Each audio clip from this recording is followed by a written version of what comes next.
Tucker Carlson manages to promote this election denier, I guess, Kerry Lake, and also to talk about how COVID's not real.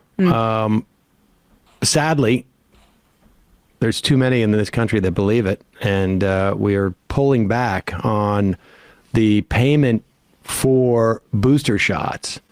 My understanding is it's going to cost like over $100 for a booster shot.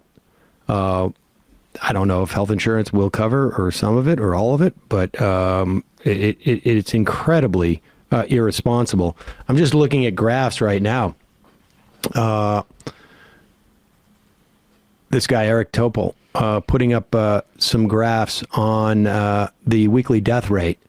91% reduction of deaths. We should say vaccines and boosters. 96% reduction of deaths for 2 boosters versus the unvaccinated. That's pretty substantial. Yeah. Here is all ages. Here is Tucker Carlson.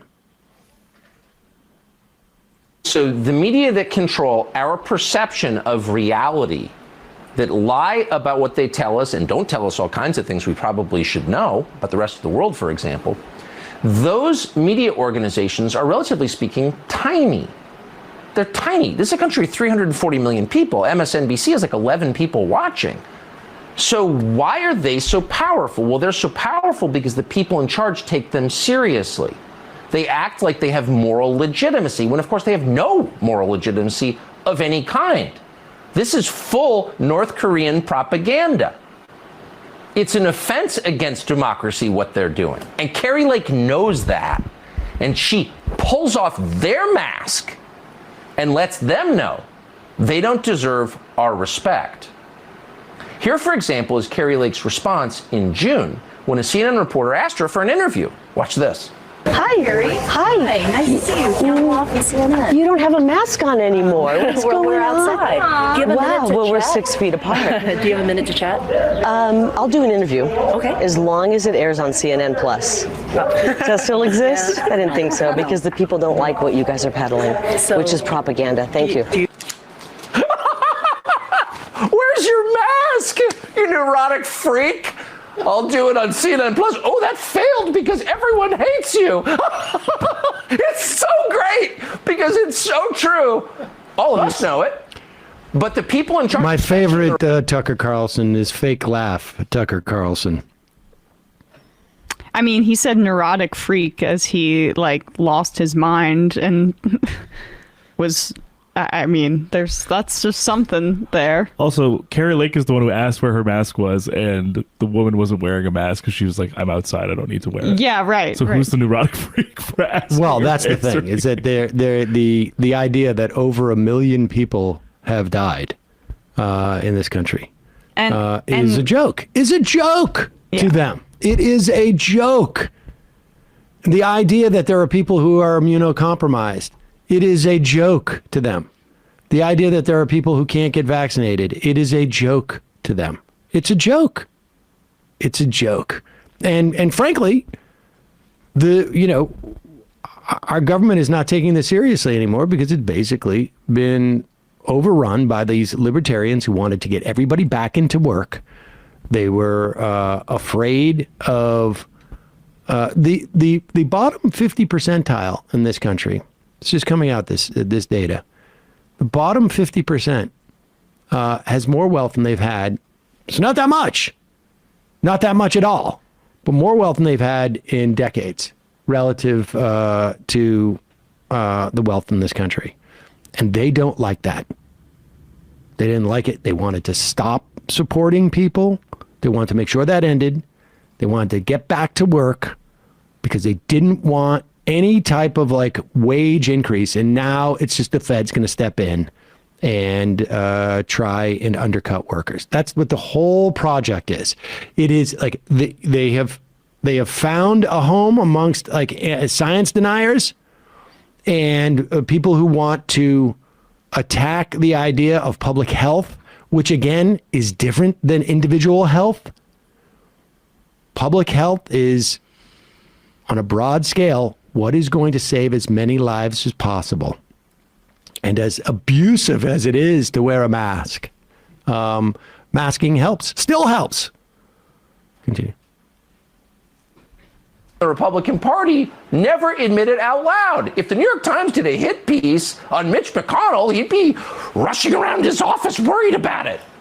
The New York Times does a hit piece on Kerry Lake every day, and she laughs because it doesn't matter what the New York Times thinks. They only have power because we give them power, because we treat them like they're real, but they're fake. They're ghosts. Turn on the lights and they evaporate. They go away. They don't actually exist.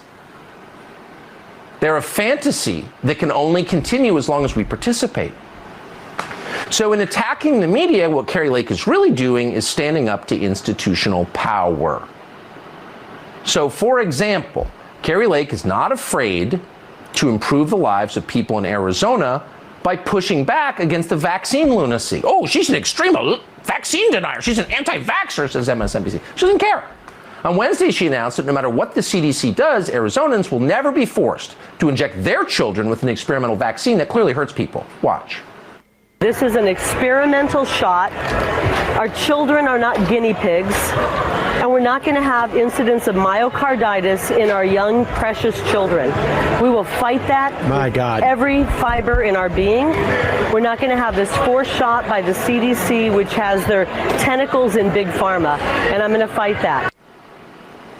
Imagine what she would be like on a debate stage. How'd you like to face off against her? Well, Katie Hobbs doesn't want to. She's running against Katie Hobbs. Katie Hobbs was the Secretary of State of Arizona, and she's refused to debate Kerry Lake. Oh, she's an election desire. Right. Okay. So how does Katie Hobbs plan to win? Well, this week, Hobbs, who is again the Secretary of State of Arizona in charge of elections, announced that thousands of voters mistakenly received a ballot that had only federal races on it. Now, there's no proof this was deliberate, but it kind of undercuts the whole election denier attack when you send out thousands of faulty ballots a few weeks before the election.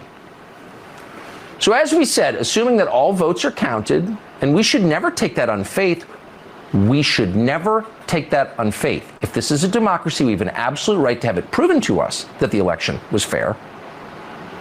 If it is fair, Kerry Lake's going to win. She's leading in pretty much every poll. Okay, so there it is. He's setting it up again for the premise that the election is going to be stolen. And you know what? It has been proved so many times over. We just saw that clip from Jonathan Karl where he just listed all of the Republican officials in Arizona and in the federal government under Trump who looked at this completely. The election was completely legitimate. They're just setting it up again. They're just doing it again. Yeah, if it's what Trump said. If I win, then the election was totally fair. But if I lose, then there's a bunch of voter fraud. And like Tucker sets it up too by proving in his mind how competent and great she is. And so there's no way that she can lose this. And I mean, I don't know what poll numbers he's seeing, but she's down more consistently than she is up, Kerry Lake. We have already also dispensed with the notion, first of all, that it's an experimental vaccination. It's not experimental. We also have dispensed with the notion that myocarditis is more prevalent from the vaccine than it would be from COVID itself. Frankly, kids get myocarditis from the flu, too, for that matter. Get your flu injections as well. I don't know why they don't complain about that. Because each year, the flu vaccine is a different vaccine than it was the year before. It's a function of what strain it is.